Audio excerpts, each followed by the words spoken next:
Hi students, today we are going to discuss about how to change a galvanometer into an ammeter. A galvanometer is very sensitive instrument to detect the current. It can be easily converted into ammeter and voltmeter. Both galvanometer and ammeter are used to measure the current. In galvanometer, we can measure very low value of the current. To measure the high value of current, we need the ammeter. Now, we are going to discuss how to convert the galvanometer into an ammeter. Ammeter is an instrument used to measure the current flowing in a electrical circuit. The ammeter must offer low resistance such that it will not change the current passing through it. So ammeter is connected in series to measure the circuit current. Here I have drawn the symbol of a galvanometer. A galvanometer is converted into an ammeter as shown here. So galvanometer is converted into an ammeter by connecting a low resistance in parallel with the galvanometer. This low resistance is called shunt resistance S. The scale is now calibrated in ampere and the range of ammeter depends on the value of shunt resistance S. Now this arrangement can be considered as an ammeter.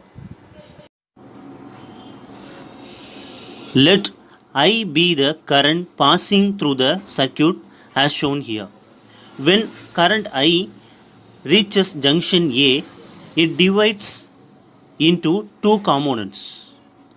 Let Ig be the current passing through the galvanometer of resistance Rg through the path AGE, and the remaining current, total current I minus Ig. So that is nothing but a I minus Ig passes through the shunt resistance S along the path ACDE. The value of the shunt resistance is adjusted that the current Ig produces full scale deflection in a galvanometer. Here both the components are connected in parallel connection. We know that in a parallel connection, components will have the same potential difference. Here galvanometer G and shunt resistance both are in a parallel connection. So they both have the same potential difference. So it can be written as, from this expression we can explain the potential difference across the galvanometer is same as the potential difference across the shunt resistance. Now we can use the Ohm's law, that is potential difference is equal to product of current and resistance. To find the voltage drop across the galvanometer, you have to multiply the current and resistance. For galvanometer, what is the current? Ig into what is the resistance of the galvanometer? Already we have discussed, Rg, that is equal to potential difference across the shunt resistance. Here what is the current? I minus Ig. I minus Ig into what is the resistance value? Shunt resistance S. Remember, the full scale deflection in a galvanometer is adjusted by the shunt resistance S. From this expression, we have to find the value of S, because the range of ammeter is depends on the shunt resistance only. To find the value of S, we can take the I minus Ig to the other side of the equation. So S, that is equal to I minus Ig want to be taken other side. So Ig by I minus Ig into Rg is there already. So Rg.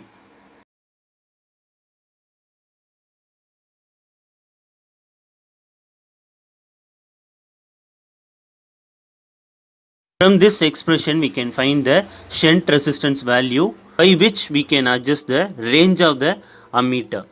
Here full scale deflection in a galvanometer can be produced by the current Ig. So Ig value also can be found from that expression. For that you have to rearrange that expression. So S can be taken within a bracket. Ig Rg, that is equal to, S can be taken into bracket, Is minus Ig S. The minus value can be taken to left side. So Ig Rg plus Ig S, that is equal to I S. So here Ig is a common thing that can be taken outside. So it can be written as Ig Rg plus S. To find the value of Ig, the remaining thing Rg plus S can be taken to right side. So Ig, that is equal to Rg plus S. So the denominator Rg plus S. So it is a value of the Ig which can produce the full scale deflection in the galvanometer. Let us take this equation as a first equation and the Ig value can be taken as second equation.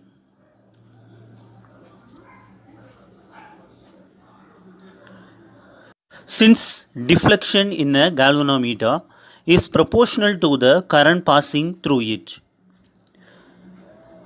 this expression already we have learned in a moving coil galvanometer.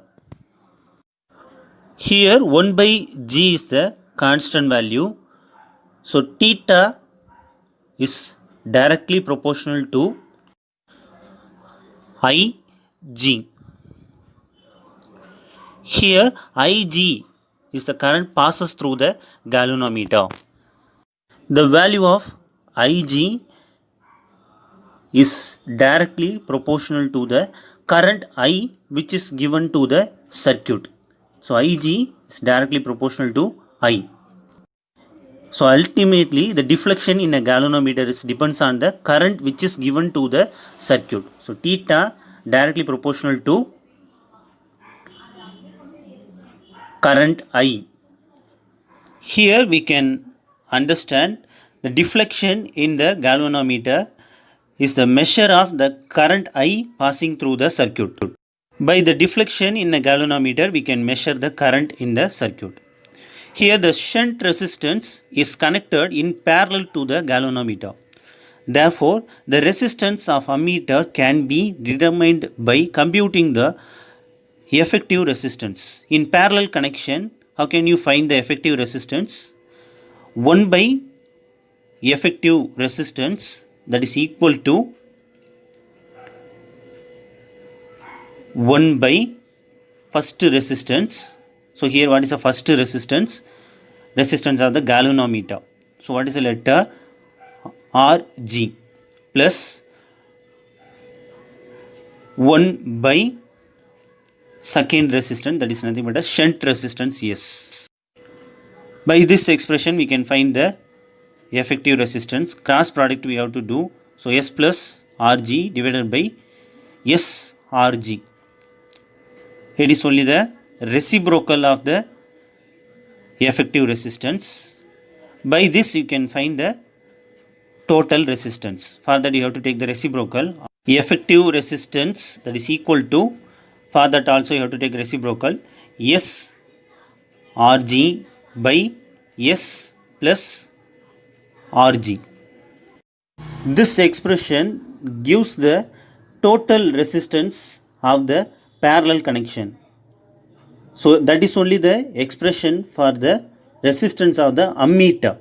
So this expression can be resistance of the ammeter, which is given by the letter Ra. Since the shunt resistance is very low resistance and the ratio S by Rg is also small. So S by Rg is negligible.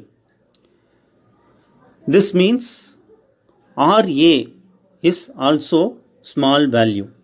That is, resistance offered by the ammeter is small. So when we connect ammeter in series, the ammeter will not change the current in the circuit. For the ideal ammeter, the resistance will be equal to 0. Here the important key points in ammeter are given. First point is it should has the low resistance.